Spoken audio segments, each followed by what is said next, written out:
ಓಂ ನಮಃ ಶಿವಾಯ. ಎಲ್ಲರಿಗೂ ನಮಸ್ಕಾರ. ಸಂಸ್ಕಾರವಾಣಿ ಕನ್ನಡ ಯೂಟ್ಯೂಬ್ ಚಾನೆಲ್ಗೆ ನಿಮಗೆಲ್ಲರಿಗೂ ಪ್ರೀತಿಯ ಸ್ವಾಗತ. ಈ 2024ರ ಶಿವರಾತ್ರಿಯ ಸ್ಪೆಷಲ್ ಎಂದೇ ಹೇಳಬಹುದು. ಶಿವರಾತ್ರಿ ಹಬ್ಬದ ಸಮೀಪ ನಾವು ದಕ್ಷಿಣ ಕೈಲಾಸವೆಂದೇ ಪ್ರಸಿದ್ಧವಾದ 7 ಬೆಟ್ಟಗಳ ಮೇಲೆ ಇರುವ ಬೆಳ್ಳಿಯಂಗಿರಿ ಪರ್ವತದಲ್ಲಿ ಶಿವನ ಸ್ವಯಂ ಭೂಲಿಂಗದ ದರ್ಶನ ಮಾಡಿ ಪಾವನರಾಗಲು 7 ಬೆಟ್ಟ ಹತ್ತೋಣ ಬನ್ನಿ. ಬೆಳ್ಳಿಯಂಗಿರಿ ದೇವಸ್ಥಾನಕ್ಕೆ ಏಕೆ ಈ ಹೆಸರು ಬಂತು, ಅಲ್ಲಿಗೆ ಹೇಗೆ ಹೋಗಬೇಕು, ಅಲ್ಲಿನ ಇತಿಹಾಸವೇನು ಎಂದು ಸಂಕ್ಷಿಪ್ತ ಮಾಹಿತಿಯನ್ನು ತಿಳಿದುಕೊಳ್ಳಬೇಕೆಂದರೆ ವಿಡಿಯೋವನ್ನು ಸ್ಕಿಪ್ ಮಾಡದೆ ಪೂರ್ತಿ ನೋಡಿ. ನಮ್ಮ ಚಾನೆಲ್ ಅನ್ನು ಸಬ್ಸ್ಕ್ರೈಬ್ ಮಾಡಿಕೊಳ್ಳಿ, ಪ್ರೋತ್ಸಾಹಿಸಿ. ಬನ್ನಿ ಈಗ ಪ್ರಾರಂಭ ಮಾಡೋಣ. ಬೆಳ್ಳಿಯಂಗಿರಿ ಬೆಟ್ಟಕ್ಕೆ ಹೋಗಬೇಕೆಂದರೆ ತಮಿಳುನಾಡು ಮತ್ತು ಕೇರಳ ಬಾರ್ಡರ್ ನಲ್ಲಿರುವ ಕೊಯಂಬತ್ತೂರಿಗೆ ಬರಬೇಕು. ಕೊಯಂಬತ್ತೂರಿಗೆ ಎಲ್ಲಾ ಕಡೆಗಳಿಂದ ರೈಲು ಮತ್ತು ಬಸ್ ಸಂಪರ್ಕ ಇದೆ. ಕೊಯಂಬತ್ತೂರು ರೈಲ್ವೆ ಸ್ಟೇಷನ್ ಇಳಿದು ಅಲ್ಲಿಂದ ಹೊರಗೆ ಬಂದರೆ ಪಕ್ಕದಲ್ಲೇ ಒಂದು ಬಸ್ ಸ್ಟಾಪ್ ಇದೆ. ಅಲ್ಲಿಂದ ಗಾಂಧಿಪುರಕ್ಕೆ 5 ರೂಪಾಯಿ ಚಾರ್ಜ್ ತೆಗೆದುಕೊಳ್ಳುತ್ತಾರೆ ಅಷ್ಟೇ. ಗಾಂಧಿಪುರ ದೊಡ್ಡ ಬಸ್ ಸ್ಟಾಪ್. ಅಲ್ಲಿಗೆ ಬಂದರೆ ಅಲ್ಲಿಂದ ಪೂಂಡಿಗೆ 5 ನಿಮಿಷಕ್ಕೊಂದು ಬಸ್ ಹೊರಡುತ್ತದೆ. ಗಾಂಧಿಪುರದಿಂದ ಪೂಂಡಿಗೆ 40 ಕಿಲೋಮೀಟರ್ ದೂರ ಇದೆ. ಬಸ್ ಫೇರ್ 60 ರೂಪಾಯಿ ತೆಗೆದುಕೊಳ್ಳುತ್ತಾರೆ. ಪೂಂಡಿ ಅನ್ನುವ ಊರು ಈಶಾ ಫೌಂಡೇಶನ್ ನಿಂದ 3 ಕಿಲೋಮೀಟರ್ ದೂರ ಆಗುತ್ತದೆ ಅಷ್ಟೇ. ಈಶಾ ಇಂದ ನೆಕ್ಸ್ಟ್ ಸ್ಟಾಪ್ ಅದೇ ಲಾಸ್ಟ್ ಸ್ಟಾಪ್ ಕೂಡ ಹೌದು. ಈಗ ಪೂಂಡಿ ಬಸ್ ಸ್ಟಾಪ್ ಬಂತು, ಬನ್ನಿ ಹಿಡಿಯೋಣ. ಇಲ್ಲಿ ನೋಡಿ ಎಷ್ಟು ಜನ ಇದ್ದಾರೆ. ಇವರೆಲ್ಲ ಬೆಳ್ಳಿಯಂಗಿರಿ ಬೆಟ್ಟ ಹತ್ತಿ ವಾಪಸ್ಸು ತಮ್ಮ ತಮ್ಮ ಊರುಗಳಿಗೆ ಹೊರಟಿರುವ ಜನ. ಒಂದು ಬಸ್ ಬರುವ ಮೊದಲೇ 3 ಬಸ್ ಜನ ಇಲ್ಲಿ ತುಂಬಿದ್ದಾರೆ. ಇದು ನೋಡಿ, ತಮಿಳುನಾಡು ಅರಣ್ಯ ವಲಯದವರು ಬೆಂಕಿಪೊಟ್ನ, ಲೈಟರ್, ಬೀಡಿ ಮತ್ತು ಸಿಗರೇಟು ಬೆಟ್ಟಕ್ಕೆ ತೆಗೆದುಕೊಂಡು ಹೋಗಬೇಡಿ ಎಂದು ಬೋರ್ಡ್ ಹಾಕಿದ್ದಾರೆ. ಅಲ್ಲಿ ಬೆಂಕಿ ಹತ್ತಿಕೊಳ್ಳುತ್ತದೆ ಎಂಬ ಎಚ್ಚರಿಕೆಯಿಂದ. ಇದು ಬಸ್ ಸ್ಟಾಪ್. ಈ ಆಟೋದಲ್ಲಿ ನೋಡಿ, ಬೆಟ್ಟದಿಂದ ತಂದ ಬಿದಿರು ಕೋಲುಗಳನ್ನು ಮನೆಗೆ ತೆಗೆದುಕೊಂಡು ಹೋಗುತ್ತಿದ್ದಾರೆ. ಬಹುಶಃ ಬೆಟ್ಟ ಹತ್ತಿದ ನೆನಪಿಗಾಗಿರಬೇಕು. ಇದುವೇ ನೋಡಿ ಬೆಳ್ಳಿಯಂಗಿರಿ ದೇವಸ್ಥಾನದ ದ್ವಾರ ಬಾಗಿಲು. ಓಂ ನಮಃ ಶಿವಾಯ. ಬನ್ನಿ ಒಳಗೆ ಹೋಗೋಣ. ನೀವು ಬಂದಾಗ ನಿಮಗೆ ತೊಂದರೆ ಆಗಬಾರದೆಂದು ಸಂಕ್ಷಿಪ್ತ ಮಾಹಿತಿಯನ್ನು ಕೊಡುತ್ತೇನೆ. ಇಲ್ಲಿ 4 ಸ್ಟೇಜುಗಳು ಇದೆ, ಅಂದರೆ 4 ಹಂತದ ಪ್ಲಾಟ್ಫಾರ್ಮ್ಗಳಿದೆ. ಮೊದಲನೇ ಪ್ಲಾಟ್ಫಾರ್ಮ್ನಲ್ಲಿ ದೊಡ್ಡ ಶೆಡ್ ಹಾಕಿದ್ದಾರೆ. ಈ ಶೆಡ್ನ ಬಲಭಾಗದಲ್ಲಿ ಬಿದಿರಿನ ಕೋಲುಗಳನ್ನು ಮಾರುತ್ತಾರೆ. ಬೆಟ್ಟ ತುಂಬಾ ಇಳಿಜಾರಾಗಿರುವುದರಿಂದ ಕಡ್ಡಾಯವಾಗಿ ಕೋಲುಗಳನ್ನು ತೆಗೆದುಕೊಂಡು ಹೋಗಬೇಕು. ಒಂದು ಕೋಲಿಗೆ 30 ರೂಪಾಯಿ ತೆಗೆದುಕೊಳ್ಳುತ್ತಾರೆ. ಸಣ್ಣ ಸಣ್ಣ ಪಿಸುರು ಇಲ್ಲದೆ ನೈಸ್ ಆಗಿ ಜೀವಿ ಕೊಡುತ್ತಾರೆ. ಬೇರೆಯವರು ಉಪಯೋಗಿಸಿದ ಕೋಲುಗಳು ಬೇಡ, ಹೊಸ ಕೋಲು ಬೇಕು ಎನ್ನುವವರು ಇಲ್ಲಿ ತೆಗೆದುಕೊಳ್ಳುತ್ತಾರೆ. ಇಲ್ಲಿ ನೋಡಿ, 4 ರಿಂದ 5 ಕೊಳಾಯಿಗಳನ್ನು ಹಾಕಿದ್ದಾರೆ.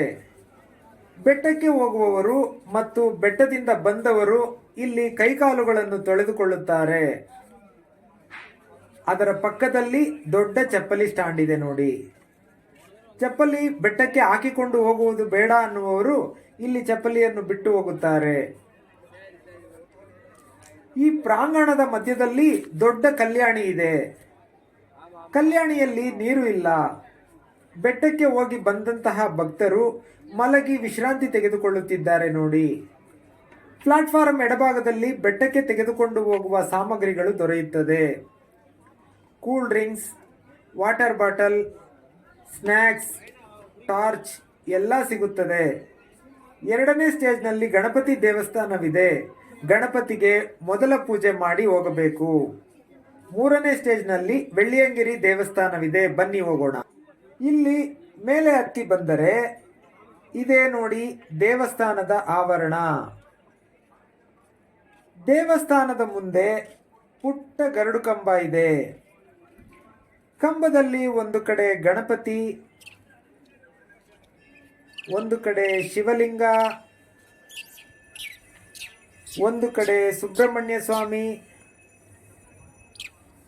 ಇನ್ನೊಂದು ಕಡೆ ನಂದಿಯ ಚಿತ್ರವನ್ನು ಕೆತ್ತಿದ್ದಾರೆ. ಇಲ್ಲಿ ನಮಸ್ಕರಿಸಿ ದೇವಾಲಯದ ಒಳಗೆ ಹೋಗೋಣ ಬನ್ನಿ. ಇದು ನೋಡಿ ಬೆಳ್ಳಿಯಂಗಿರಿ ಮನೋನ್ಮನಿ ಅಮ್ಮನ್ ಅಂದರೆ ಪಾರ್ವತಿ ಮಾತೆ. ಎಲ್ಲರೂ ನಮಸ್ಕಾರ ಮಾಡಿಕೊಳ್ಳಿ. ಈಗ ಬೆಳ್ಳಿಯಂಗಿರಿ ಶಿವ ಪರಮಾತ್ಮನಿಗೆ ನಮಸ್ಕಾರ ಮಾಡಿಕೊಳ್ಳಿ. ಈಗ ವಿಘ್ನ ವಿನಾಯಕ ಗಣಪತಿಗೆ ನಮಸ್ಕರಿಸಿ. ಇದು ನೋಡಿ ಬೆಳ್ಳಿಯಂಗಿರಿ ಶಿವಪ್ಪನ ಉತ್ಸವ ಮೂರ್ತಿ. ಈಗ ದೇವಸ್ಥಾನವನ್ನು ಒಂದು ಪ್ರದಕ್ಷಿಣೆ ಹಾಕೋಣ ಬನ್ನಿ. ದೇವಸ್ಥಾನದ ಸುತ್ತ ತೆರೆದ ಮಂಟಪವನ್ನು ಕಟ್ಟಿದ್ದಾರೆ ನೋಡಿ. ಬೆಟ್ಟವನ್ನು ಹತ್ತಿ ದರ್ಶನ ಮಾಡಿ ಕೆಳಗೆ ಬಂದವರು ಸಾಕಾಗಿ ಇಲ್ಲಿ ಮೈ ಮರೆತು ವಿಶ್ರಾಂತಿ ತೆಗೆದುಕೊಳ್ಳುತ್ತಿದ್ದಾರೆ ನೋಡಿ. ಇವರಿಗೆ ಹಾಸಿಗೆಯೂ ಬೇಡ, ಹೊದಿಕೆಯೂ ಬೇಡ. ದೇಹಕ್ಕೆ ಕಷ್ಟ ಕೊಟ್ಟರೆ ನೆಲ ಸಿಕ್ಕರೆ ಸಾಕು, ಅದೇ ಸ್ವರ್ಗ.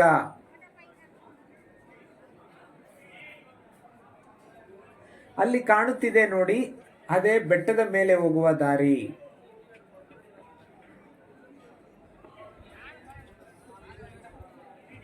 ದಣಿದು ಬಂದ ಭಕ್ತರಿಗೆ ಇಲ್ಲಿ ಅನ್ನದಾನವನ್ನು ಮಾಡುತ್ತಾರೆ. ಭಕ್ತಾದಿಗಳು ಹೊಟ್ಟೆ ತುಂಬ ಊಟ ಮಾಡಬಹುದು. ಸ್ನಾನ ಮಾಡುವವರಿಗೆ ಹಿಂದೆ ತೊಟ್ಟಿಯನ್ನು ಕಟ್ಟಿದ್ದಾರೆ ಮತ್ತು ಮುಂಡನ ಮಾಡಿಕೊಳ್ಳುವವರಿಗೆ ಹರಿಕೆ ಮುಡಿ ತೆಗೆಯುತ್ತಾರೆ.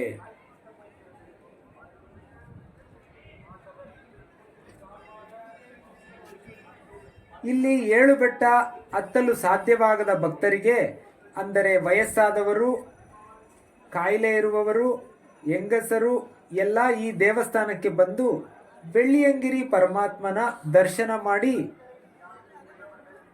ಈ ಕೆಳಗಡೆ ಇರುವ ದೇವಸ್ಥಾನದಲ್ಲೇ ಪ್ರಾರ್ಥನೆಯನ್ನು ಸಲ್ಲಿಸಿ ಹೋಗುತ್ತಾರೆ.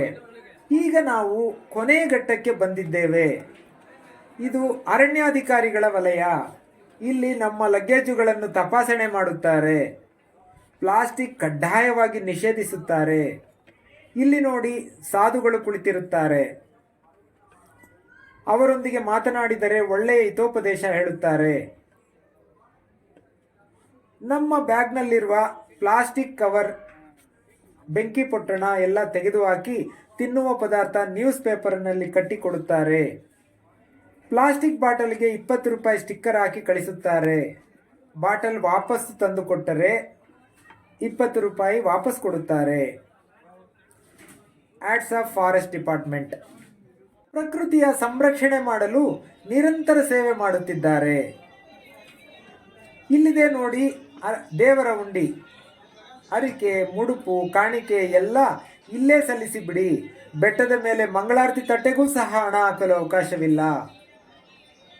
ಇಲ್ಲಿರುವ ಶಿವಲಿಂಗ ಮತ್ತು ನಂದಿಗೆ ಬೆಟ್ಟ ಹತ್ತುವ ಚೈತನ್ಯ ಕೊಡು ಎಂದು ನಮಸ್ಕರಿಸಿ ಪ್ರಾರಂಭ ಮಾಡೋಣ. ಓಂ ನಮಃ ಶಿವಾಯ. ಇಲ್ಲಿ ನೋಡಿ, ಯಶಸ್ವಿಯಾಗಿ 7 ಬೆಟ್ಟ ಹತ್ತಿ ಬೆಳ್ಳಿಯಂಗಿರಿ ಪರಮಾತ್ಮನ ದರ್ಶನ ಮಾಡಿ ವಾಪಸ್ಸು ಬರುವವರು ಸುರಕ್ಷಿತವಾಗಿ ಬೆಟ್ಟ ಹತ್ತಲು ಸಹಕರಿಸಿದ ಊರುಕೋಲುಗಳನ್ನು ಇಲ್ಲಿ ತಂದು ರಾಶಿ ಹಾಕುತ್ತಿದ್ದಾರೆ. ಕೆಳಗಡೆ ಊರುಕೋಲು ತರದೇ ಇರುವವರು ಇಲ್ಲಿ ಉಚಿತವಾಗಿ 1 ಅಥವಾ 2 ತೆಗೆದುಕೊಂಡು ಹೋಗಬಹುದು. ಅಬ್ಬಾ, ಎಷ್ಟು ದೊಡ್ಡ ಊರುಗೋಲು ರಾಶಿ ನೋಡಿ.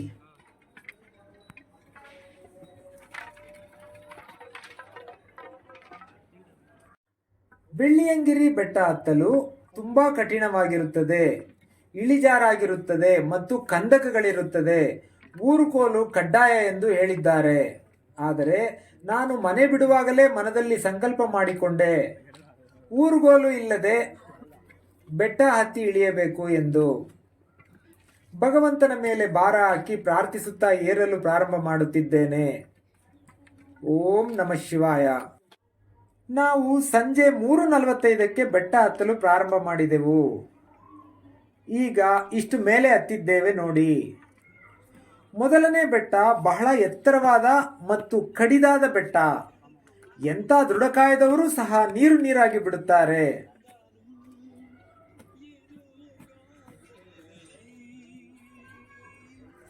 ನೋಡಿ, ಬೆಟ್ಟದಲ್ಲಿ ಬೇಸಿಗೆ ಕಾಲವಾದ್ದರಿಂದ ಅರ್ಧ ಹಸಿರು, ಅರ್ಧ ಒಣಮೇಲ್ಮೈ ಇದೆ.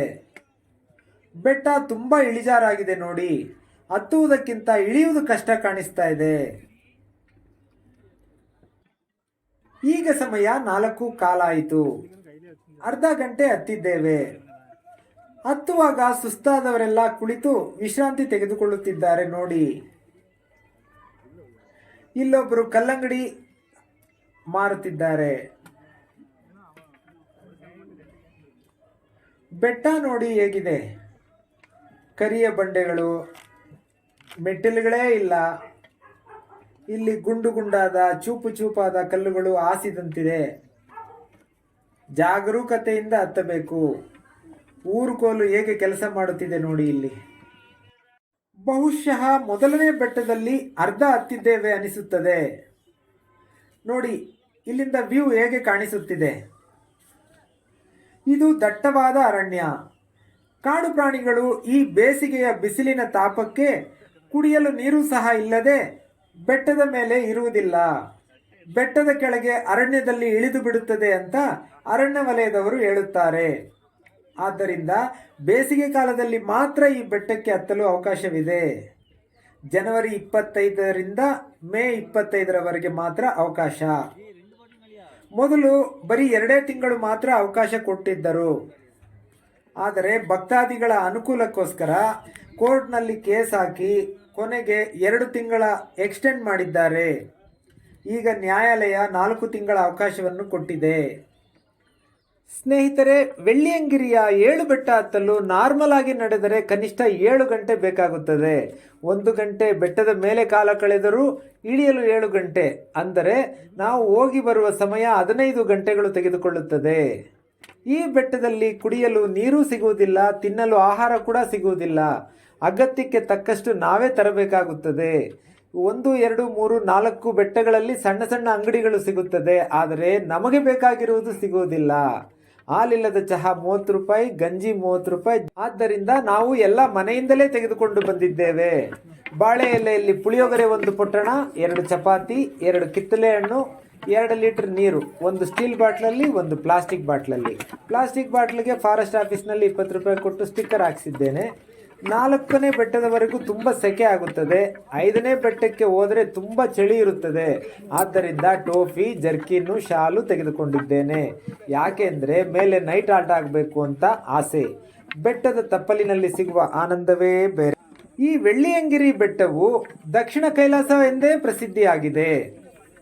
ಇಲ್ಲಿ 7 ಬೆಟ್ಟ ಹತ್ತಿ ಶಿವನನ್ನು ದರ್ಶಿಸುವುದನ್ನು ಮನುಷ್ಯನ ದೇಹದಲ್ಲಿರುವ ಸಪ್ತ ಚಕ್ರಗಳಿಗೆ ಹೋಲಿಸುತ್ತಾರೆ.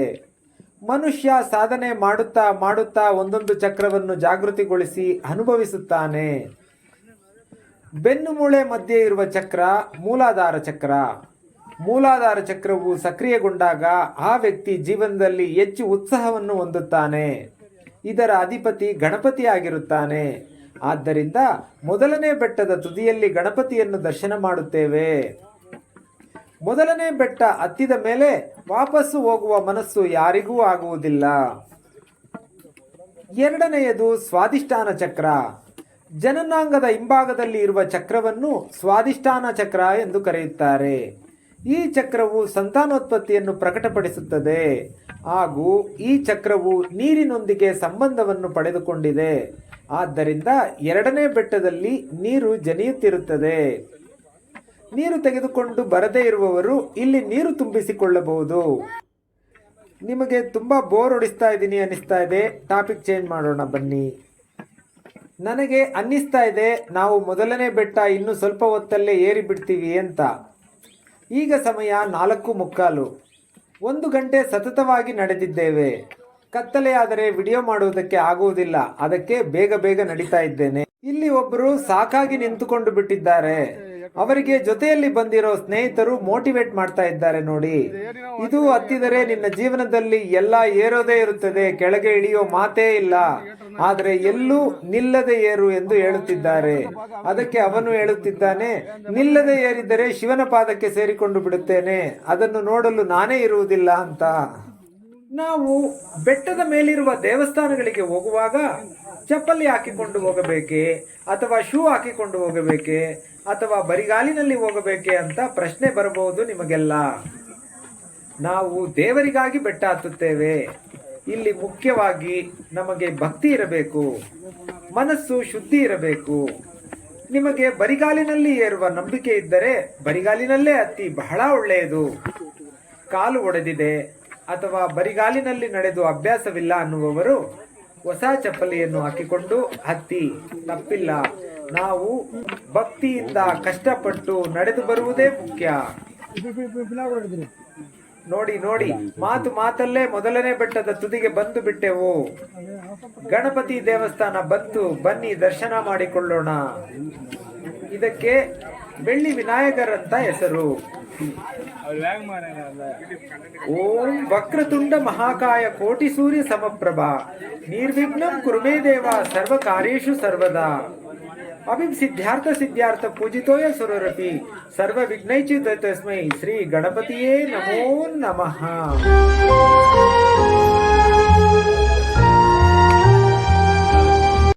ಸ್ನೇಹಿತರೆ, ಪ್ಲಾಸ್ಟಿಕ್ ಅನ್ನು ಎಷ್ಟು ನಿಷೇಧ ಮಾಡಿದರೂ ಇಲ್ಲಿಯ ಅಂಗಡಿಗಳವರು ನಿಯಮಗಳನ್ನು ಬ್ರೇಕ್ ಮಾಡುತ್ತಿದ್ದಾರೆ ನೋಡಿ. ಜ್ಯೂಸ್ ಬಾಟಲ್ಗಳು, ಇನ್ನಿತರ ತಿಂಡಿಗಳು ಎಲ್ಲ ಕಾಣಸಿಗುತ್ತದೆ. ಬಹುಶಃ ಇಷ್ಟು ದೊಡ್ಡ ಅಂಗಡಿ ಇನ್ನು ಮೇಲೆ ಕಾಣಸಿಗುವುದಿಲ್ಲ ಅನಿಸುತ್ತದೆ. ಕನಿಷ್ಠ ಈ ಅಂಗಡಿಗಳವರು ಪ್ಲಾಸ್ಟಿಕ್ ಅನ್ನು ಒಂದು ಕಸದ ಬುಟ್ಟಿಗಾದರೂ ಹಾಕಿಸಬೇಕಿತ್ತು. ಈಗ ಮೊದಲನೇ ಬೆಟ್ಟ ಯಶಸ್ವಿಯಾಗಿ ಹತ್ತಿದ್ದೇವೆ ಅಂತ ಎಲ್ಲರ ಮುಖದಲ್ಲೂ ಒಂದು ಮಂದಹಾಸ ಕಾಣುತ್ತಿದೆ ನೋಡಿ.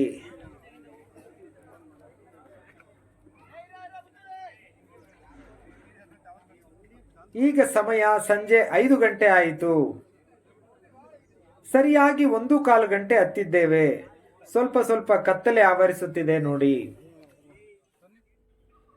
ನಾವು ಸ್ವಲ್ಪ ಒಳಗೆ ಬಂದು ಈ ಕಾಡಿನ ವಾತಾವರಣದಲ್ಲಿ 5 ನಿಮಿಷ ವಿಶ್ರಾಂತಿ ತೆಗೆದುಕೊಂಡೆವು.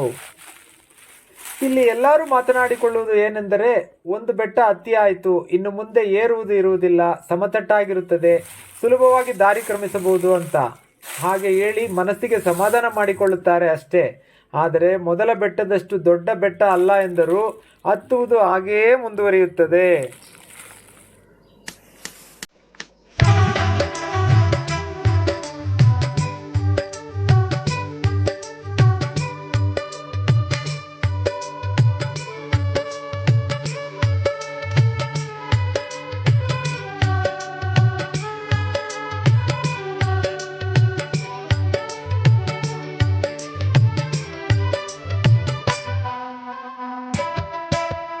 ಶಿವ ಶಿವ ಎಂದರೆ ಭಯವಿಲ್ಲ, ಶಿವ ಶಿವ ಎಂದರೆ ಭಯವಿಲ್ಲ, ನಾಮಕ್ಕೆ ಸಾಟಿ ಬೇರಿಲ್ಲ, ಶಿವನಾಮಕ್ಕೆ ಸಾಟಿ ಬೇರಿಲ್ಲ, ಶಿವ ಭಕ್ತನಿಗೆ ನರಕ ಇಲ್ಲ, ಶಿವ ಭಕ್ತನಿಗೆ ನರಕ ಇಲ್ಲ, ಜನ್ಮಗಳ ಕಾಟವೇ ಇಲ್ಲ. ಶಿವ ಶಿವ ಎಂದರೆ ಭಯವಿಲ್ಲ, ನಾಮಕ್ಕೆ ಸಾಟಿ ಬೇರಿಲ್ಲ, ಶಿವನಾಮಕ್ಕೆ ಸಾಟಿ ಬೇರಿಲ್ಲ.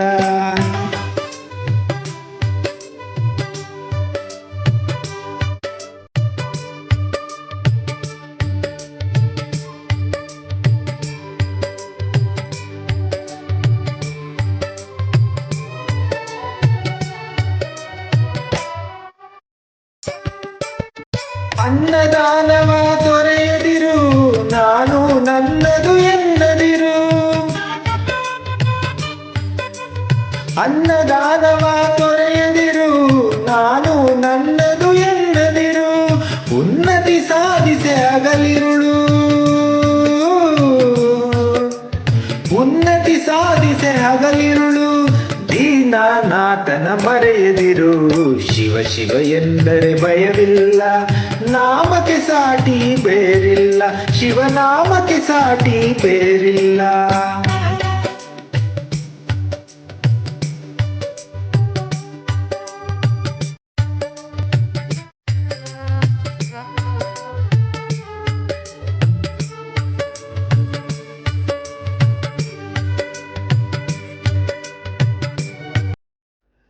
ನಾವು ಈಗ 2ನೇ ಬೆಟ್ಟವನ್ನು ಅರ್ಧ ಕ್ರಮಿಸಿ ಬಂದಿದ್ದೇವೆ. ಈಗ ಸಮಯ 5:40. 2ನೇ ಬೆಟ್ಟಕ್ಕೆ ಪಾಂಬಾಟಿ ಸಿದ್ಧರ್ ಅಂದರೆ ಹಾವಾಡಿಗ ಸಿದ್ಧ ಪುರುಷರ ಬೆಟ್ಟ ಎಂದು ಕರೆಯುತ್ತಾರೆ. ಈ ಬೆಟ್ಟದಲ್ಲಿ ದೊಡ್ಡ ದೊಡ್ಡ ಜಾರು ಬಂಡೆಗಳು ಇದೆ. ಕೆಲವು ವರ್ಷಗಳ ಹಿಂದೆ ಅಷ್ಟೇ ಈ ಜಾರು ಬಂಡೆಗಳಲ್ಲಿ ಕಡಿದಾಗಿ ಮೆಟ್ಟಿಲುಗಳನ್ನು ಕೆತ್ತಿದ್ದಾರೆ. ಅದಕ್ಕೆ ಮುಂಚೆ ಈ ಬಂಡೆಗಳನ್ನು ಕ್ರಮಿಸಿ ಹೋಗಲು ಹರಸಾಹಸ ಮಾಡಬೇಕಿತ್ತು. ಎಷ್ಟೋ ಜನ ಜಾರಿ ಬಿದ್ದಿರುವ ನಿದರ್ಶನಗಳಿವೆ. ನೋಡಿ, ಕಣ್ಣಾಯಿಸುವ ಉದ್ದಕ್ಕೂ ಒಂದೇ ಬಂಡೆ. ಸ್ವಲ್ಪ ಜಾರಿದರೆ ಕೆಳಗೆ ಬೀಳುತ್ತೇವೆ.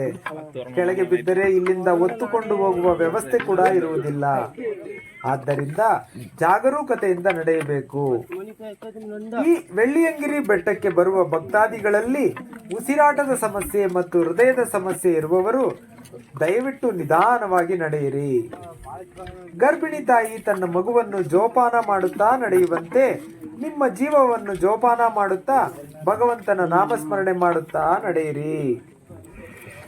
ತಿರುಪತಿ ಬೆಟ್ಟದ ಹಾಗೆಯೇ 7 ಬೆಟ್ಟಗಳು ಇದ್ದರೂ ತಿರುಪತಿಯಲ್ಲಿ ಎಲ್ಲಾ ವ್ಯವಸ್ಥೆಗಳು ಚೆನ್ನಾಗಿದೆ. ಅಲ್ಲಿ 3750 ಮೆಟ್ಟಿಗಳು ಹತ್ತಬೇಕು.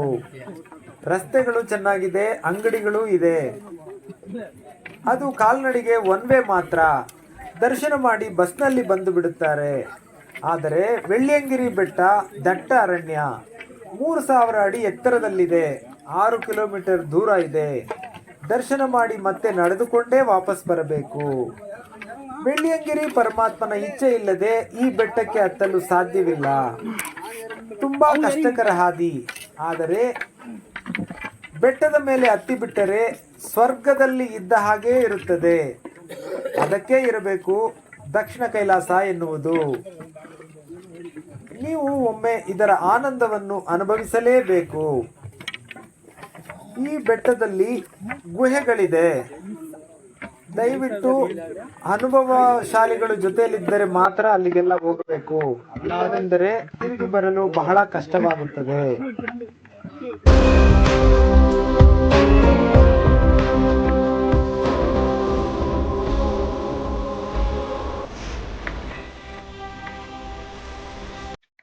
ನಾವು 2ನೇ ಬೆಟ್ಟ ಯಶಸ್ವಿಯಾಗಿ ಪೂರ್ತಿ ಮಾಡಿ ಪಾಂಬಾಟಿ ಸಿದ್ಧರ ಗುಹೆಯ ಬಳಿ ಬಂದಿದ್ದೇವೆ. ಈ ಗುಹೆಯಲ್ಲಿ ಸಿದ್ಧರು ಸುಮಾರು ವರ್ಷ ತಪಸ್ಸು ಮಾಡಿದ್ದಾರೆ. ಅವರೇ ಈ ಶಿವಲಿಂಗವನ್ನು ಪ್ರತಿಷ್ಠಾಪಿಸಿರುವುದು. ಇಲ್ಲಿ ಒಬ್ಬೊಬ್ಬರೇ ಬಗ್ಗಿ ಹೋಗಿ ದರ್ಶನ ಮಾಡಿ ವಿಭೂತಿ ಬಳಿದು ಬರಬೇಕು. ಆದ್ದರಿಂದ ಸ್ವಲ್ಪ ತಡವಾಗುತ್ತದೆ. ನೀವು ಸಹ ನಮಸ್ಕರಿಸಿಕೊಳ್ಳಿರಿ.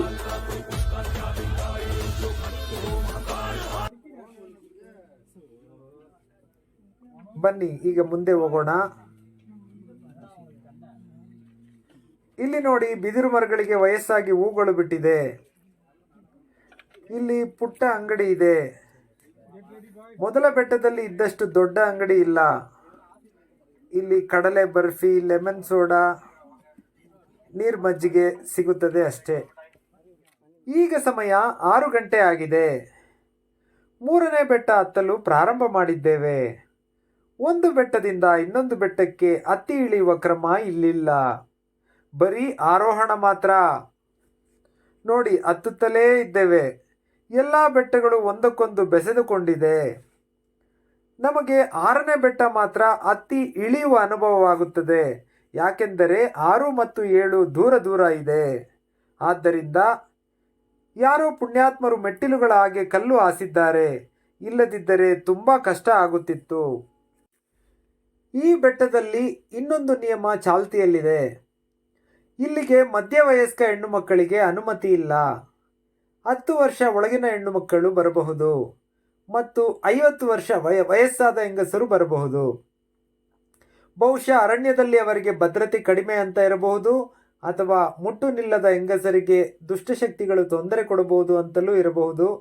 ಯಾಕೆಂದರೆ ಇಂದಿನ ಕಾಲದಲ್ಲಿ ಈ ಕಾಡು ಬೆಟ್ಟಗಳಲ್ಲಿ ಶಕ್ತಿಗಳನ್ನು ಒಲಿಸಿಕೊಳ್ಳಲು ಪೂಜೆ ಯಾಗಗಳು ಮಾಡುತ್ತಿದ್ದರಂತೆ. ಈಗ ಸಮಯ ಸಂಜೆ 6 ಕಾಲಾಗಿದೆ. 3ನೆಯ ಬೆಟ್ಟದ ಮಧ್ಯದಲ್ಲಿದ್ದೇವೆ. ಬೇರೆ ಯಾವುದೇ ಪ್ರವಾಸಿ ಸ್ಥಳಗಳಲ್ಲಿ ನೋಡಿ, ಎಲ್ಲರ ಕೈಯಲ್ಲೂ ಮೊಬೈಲ್ ಇರುತ್ತೆ. ಸೆಲ್ಫಿ ತೆಗೆದುಕೊಳ್ಳುತ್ತಾ ಇರುತ್ತಾರೆ, ವಿಡಿಯೋ ಕಾಲ್ ಮಾಡುತ್ತಾ ಇರುತ್ತಾರೆ. ಇಲ್ಲಿ ಬೆಳ್ಳಿಯಂಗಿರಿ ಬೆಟ್ಟದಲ್ಲಿ ಅಪ್ಪಿತಪ್ಪಿಯೂ ಮೊಬೈಲ್ ಕೈಯಲ್ಲಿ ಕಾಣಿಸುವುದಿಲ್ಲ. ಆದರೆ ಎಲ್ಲರ ಹತ್ತಿರನೂ ಮೊಬೈಲ್ ಇದೆ. ಒಂದು ಕೈಯಲ್ಲಿ ನೀರು ಬಾಟಲ್, ಒಂದು ಕೈಯಲ್ಲಿ ಊರುಗೋಲು ಸಾಗಿಸೋದೇ ಕಷ್ಟ. ಆದರೆ ನಾನು ಬೆಟ್ಟ ಹತ್ತಲು ಸ್ಟಾರ್ಟ್ ಮಾಡಿದಾಗಿನಿಂದ ನನ್ನ ಒಂದು ಕೈಯಲ್ಲಿ ಮೊಬೈಲ್, ಇನ್ನೊಂದು ಕೈಯಲ್ಲಿ ಊಟದ ಬ್ಯಾಗ್, ಹಿಂದೆ ಲಗೇಜ್ ಬ್ಯಾಗ್ ಹಾಕಿಕೊಂಡಿದ್ದೇನೆ. ದೇವರ ದಯೆಯಿಂದ ಇಲ್ಲಿಯವರೆಗೂ ನನಗೆ ಊರುಗೋಲು ತರಬೇಕಿತ್ತು ಅನಿಸಲಿಲ್ಲ. ಬೆಳ್ಳಿಯಂಗಿರಿ ಬೆಟ್ಟದ ಪುರಾಣ ಕಥೆ ಏನು ಹೇಳುತ್ತೆ ಅಂತ ನೋಡೋಣ. ಕನ್ಯಾಕುಮಾರಿಯಲ್ಲಿ ಒಂದು ಕನ್ಯೆ ಶಿವನನ್ನೇ ವರಿಸುತ್ತೇನೆ ಎಂದು ದೃಢ ಸಂಕಲ್ಪ ಮಾಡಿಕೊಂಡು ಶಿವನನ್ನೇ ಧ್ಯಾನಿಸುತ್ತಿದ್ದಳು. ಕೊನೆಗೆ ಶಿವ ಬರದೇ ಇದ್ದಾಗ ಒಂದು ದಿನ ಅಂತಿಮ ನಿರ್ಧಾರ ಮಾಡಿಕೊಂಡು ಅಂದು ಬರದಿದ್ದರೆ ಪ್ರಾಣತ್ಯಾಗ ಮಾಡುತ್ತೇನೆ ಎಂದು ಕಾಯುತ್ತಿರುವಾಗ ಶಿವ ಬರಲು ಸ್ವಲ್ಪ ತಡವಾಗಿದ್ದಕ್ಕೆ ಆಕೆ ಪ್ರಾಣ ಬಿಟ್ಟಳಂತೆ. ಆಗ ಶಿವ ಪರಮಾತ್ಮ ಬಂದು ಈ ಬೆಟ್ಟದ ಮೇಲೆ ಕೂತು ತಪಸ್ಸು ಮಾಡಿದ ಎಂದು ಹೇಳುತ್ತಾರೆ. ಆದರೆ ಈ ಕತೆ ನನಗೆ ನಂಬುವ ಹಾಗೆ ಇಲ್ಲ. ನನಗೆ ಪುರಾಣಗಳಲ್ಲಿ ಅಷ್ಟು ನಂಬಿಕೆ ಇಲ್ಲ. ನಾವು ಒಂದು ಸಿನಿಮಾವನ್ನು ಪ್ರತ್ಯಕ್ಷವಾಗಿ ನೋಡಿ ಇನ್ನೊಬ್ಬರಿಗೆ ಆ ಸಿನಿಮಾದ ಕಥೆಯನ್ನು ಹೇಳಿದರೆ 75% ಹೇಳುತ್ತೇವೆ ಅಷ್ಟೇ. ಅದನ್ನು ಕೇಳಿಸಿಕೊಂಡವನು ಅವನು ಸಿನಿಮಾ ನೋಡಿಯೇ ಇರುವುದಿಲ್ಲ. ಅವನು ಇನ್ನೊಬ್ಬರಿಗೆ ಹೇಳುವಾಗ ಅದರಲ್ಲಿ ಅರ್ಧ ಕತೆ ಮರೆತು ಹೋಗಿ ಇನ್ನರ್ಧ ಕಥೆಯನ್ನು ಸೇರಿಸಿಕೊಂಡು ಹೇಳುತ್ತಾನೆ. ಹೀಗೆ ಒಬ್ಬರಿಂದ ಒಬ್ಬರಿಗೆ ಕಥೆಯೇ ಬದಲಾವಣೆ ಆಗುತ್ತದೆ. ಆಗಿರುವಾಗ ಯುಗಗಳ ಹಿಂದೆ ನಡೆದ ಎಷ್ಟೋ ತಲೆಮಾರು ದಾಟಿರುತ್ತದೆ. ಹಾಗಾಗಿ ಪುರಾಣ ಸತ್ಯಕ್ಕೆ ದೂರವಾಗಿರುತ್ತೆ ಅಂತ ನನ್ನ ಅನಿಸಿಕೆ ಅಷ್ಟೇ. ಆದರೆ ಒಬ್ಬ ವ್ಯಕ್ತಿ ಬರೆದ ಡೈರಿಯು ಎಷ್ಟು ವರ್ಷದ ನಂತರ ಓದಿದರೂ ಸತ್ಯಕ್ಕೆ ಹತ್ತಿರವಿರುತ್ತಾರೆ. ಹಾಗೆಯೇ ಕೆಲವು ಪುರಾಣಗಳನ್ನು ಋಷಿಮುನಿಗಳು ತಾಳೆಗರೆಯಲ್ಲಿ ಬರೆದಿಟ್ಟದ್ದು ಅಕ್ಷರಶಃ ಸತ್ಯ ಇರುತ್ತೆ. ಅದಕ್ಕೆ ತಲೆ ಬಾಗಲೇಬೇಕು.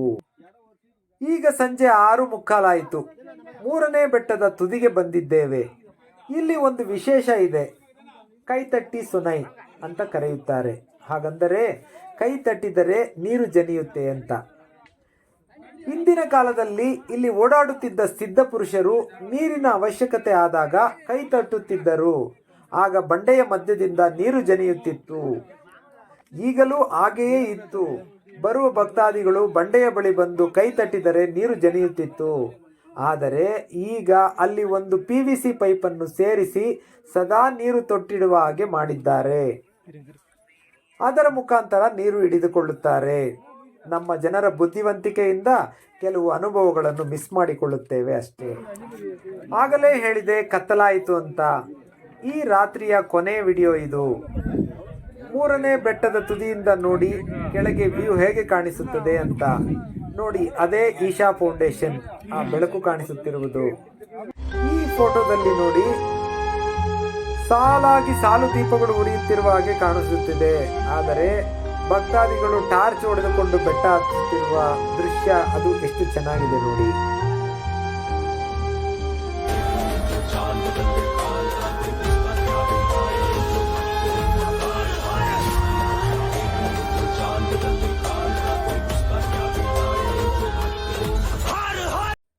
ಸ್ನೇಹಿತರೆ, 3 ಬೆಟ್ಟ ಹತ್ತುವಷ್ಟರಲ್ಲಿ ರಾತ್ರಿ ಆಯಿತು. ಕತ್ತಲಲ್ಲಿ ನಿಮಗೆ ಬೆಳ್ಳಿಯಂಗಿರಿ ಬೆಟ್ಟದ ಸೊಬಗು ಸೌಂದರ್ಯವನ್ನು ತೋರಿಸಲು ಆಗುವುದಿಲ್ಲ.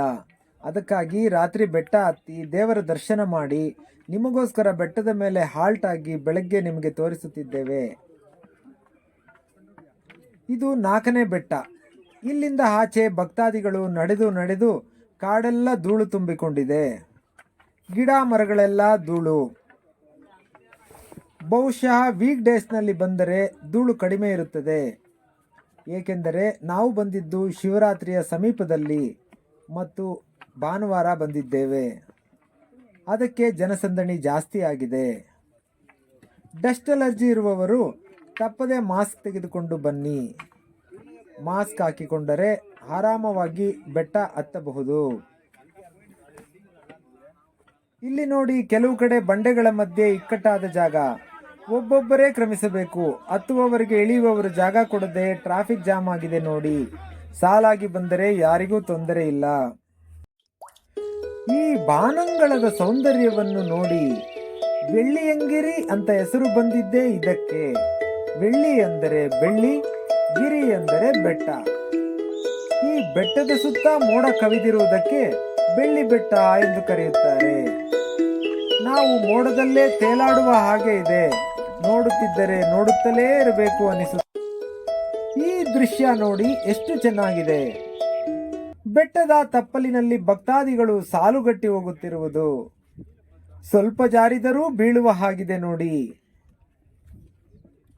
ಈಗ ನಾವು 4ನೇ ಬೆಟ್ಟದ ತುದಿಗೆ ಬಂದಿದ್ದೇವೆ.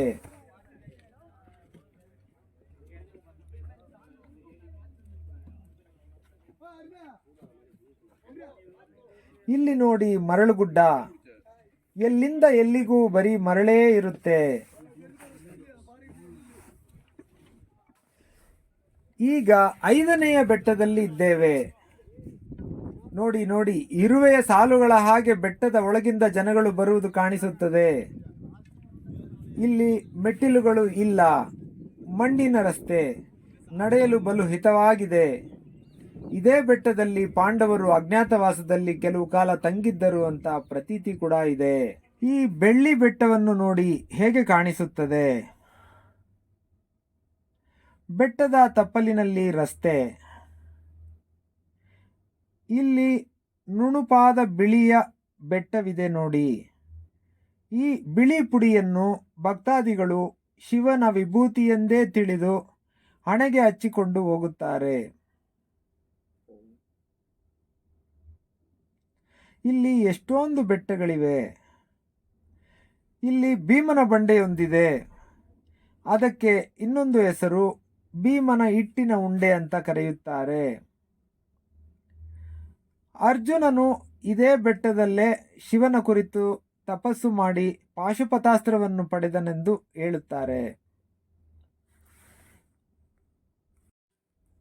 ನಾವು ಈಗ 6ನೇ ಬೆಟ್ಟದಲ್ಲಿ ಇದ್ದೇವೆ. ನಾವು ಇಷ್ಟು ಕಷ್ಟಪಟ್ಟು ಬೆಟ್ಟ ಹತ್ತಿರುವುದು ವೆಳ್ಳಿಯಂಗಿರಿ ಪರ್ವತಕ್ಕೆ ಹೋಗಿ ದರ್ಶನ ಮಾಡಲು. ಅದು ಅಲ್ಲಿ ನೋಡಿ ಕಾಣಿಸುತ್ತಿದೆ, ಅದೇ ವೆಳ್ಳಿಯಂಗಿರಿ ಬೆಟ್ಟ. ಈ ಪರ್ವತ ಶ್ರೇಣಿಗಳ ಮಧ್ಯೆ ಭಕ್ತಿಮಯವಾದ ಮತ್ತು ಸಾಹಸಮಯವಾದ ಒಂದು ಕಾಲ್ನಡಿಗೆ. ಒಳ್ಳೆಯ ಅನುಭವ. ಬನ್ನಿ, ನೀವು ಒಂದು ಸಾರಿ ಇದರ ಅನುಭವವನ್ನು ಅನುಭವಿಸಿ ಆನಂದಿಸಿ. ಜೇನಿನ ರುಚಿಯನ್ನು ಮಾತಿನಲ್ಲಿ ವರ್ಣಿಸಿದರೆ ರುಚಿ ತಿಳಿಯುವುದಿಲ್ಲ. ಒಮ್ಮೆ ನಾಲಿಗೆಗೆ ಮುಟ್ಟಿಸಿದರೆ ರುಚಿ ಗೊತ್ತಾಗುತ್ತದೆ. ಹತ್ತಿದ ಕಷ್ಟವೆಲ್ಲ ಮರೆತೋಯ್ತು. ಬೆಟ್ಟದ ತುದಿಯಲ್ಲಿ ನೋಡಿ, ಧ್ಯಾನಕ್ಕೆ ಕುಳಿತ ಹಾಗೆ ಒಂದು ಬಂಡೆ ಕಾಣುತ್ತಿದೆಯಲ್ಲವೇ, ಅದೇ ನೋಡಿ. ಈಗ ನಾವು ಇರುವ ಸ್ಥಳ ಫಲಹಾರ ಮೇಡೈ, ಅಂದರೆ ಫಲಹಾರ ಮಂಟಪ. 6ನೇ ಬೆಟ್ಟದ ತುದಿಯಲ್ಲಿದೆ. ಈ ಫಲಹಾರ ಮಂಟಪದಲ್ಲಿ ನಾವು ತಂದಿರುವಂತಹ ಆಹಾರಗಳನ್ನು ಇಲ್ಲೇ ತಿಂದು ಹೋಗಬೇಕು. ನಾವು ವೆಳ್ಳಿಯಂಗಿರಿ ಬೆಟ್ಟವನ್ನು ನೋಡುತ್ತಾ ನೋಡುತ್ತಾ ಊಟ ಮಾಡಬಹುದು. ಈ ಬೆಟ್ಟ ಇಳಿದರೆ ತೀರ್ಥ ಸ್ನಾನ ಮಾಡಿ ಅಲ್ಲಿಂದ 7ನೇ ಬೆಟ್ಟ ಹತ್ತಲು ಪ್ರಾರಂಭ ಮಾಡಬೇಕು. ವೆಳ್ಳಿಯಂಗಿರಿ ಬೆಟ್ಟದಲ್ಲಿ ಯಾರೂ ಊಟ ತಿನ್ನುವುದಿಲ್ಲ. ಭಗವಂತನನ್ನು ನೋಡುವ ತವಕದಲ್ಲಿ ಬೆಟ್ಟ ಹತ್ತುತ್ತಾರೆ. ಇಷ್ಟು ಬೆಟ್ಟಗಳ ಪೈಕಿ 6ನೇ ಬೆಟ್ಟ ಮಾತ್ರ ಇಳಿಯುತ್ತೇವೆ. ಬಾಕಿ ಎಲ್ಲ ಏರಿಕೊಂಡೇ ಬಂದಿದ್ದೇವೆ. ಮೆಟ್ಟಿಲು ಇಲ್ಲದ ಕಾರಣ ಧೂಳು ಮಣ್ಣು ಜಾರುತ್ತದೆ.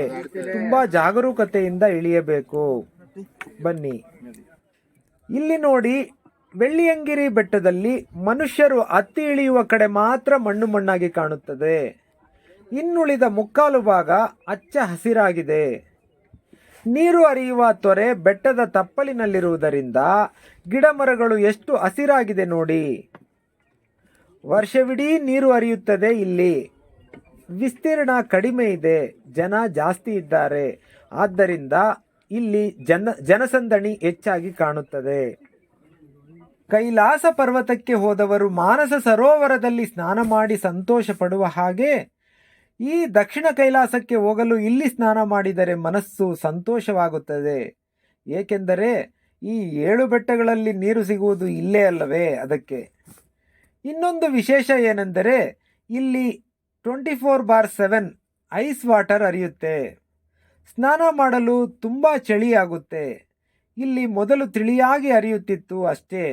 ಸ್ನಾನ ಮಾಡಲು ಸಹ ಆಗುತ್ತಿರಲಿಲ್ಲ. ರಸ್ತೆಯಲ್ಲೇ ನೀರಲ್ಲಿ ಮಲಗಿ ಮೈ ನೆನೆಸಿಕೊಂಡು ಹೋಗುತ್ತಿದ್ದರು. ಅದು ಗಿಡಮೂಲಿಕೆ ಸ್ನಾನದ ಹಾಗೆ ಮೈಯಲ್ಲಿ ಎನರ್ಜಿ ಬರುತ್ತಿತ್ತು. ಈಗ ಇಲ್ಲಿ ಒಂದು ಕಟ್ಟೆಯನ್ನು ಕಟ್ಟಿ ನೀರನ್ನು ನಿಲ್ಲಿಸಿದ್ದಾರೆ. ಸ್ನಾನ ಆಯಿತು.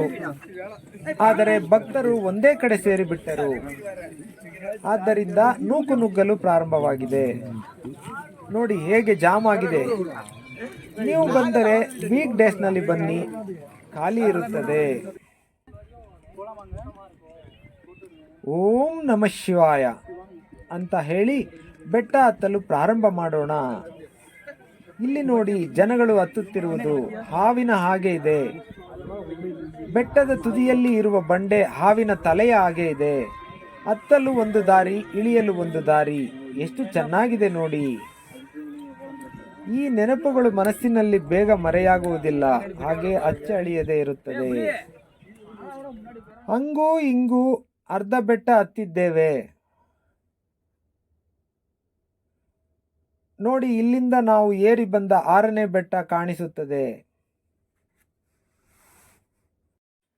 ನಾವು ಬೆಟ್ಟದ ಮೇಲೆ ಬಂದು ಬಿಟ್ಟಿದ್ದೇವೆ. ದರ್ಶನ ಮಾಡಿ ಎಲ್ಲ ಬರುತ್ತಿದ್ದಾರೆ ನೋಡಿ. ಮೇಲೆ ಕಾಣಿಸ್ತಾ ಇದೆ ನೋಡಿ ಬಂಡೆ, ಅದೇ ದೇವಸ್ಥಾನ. ಅದರ ಕೆಳಗಡೆಯೇ ದೇವರಿರುವುದು.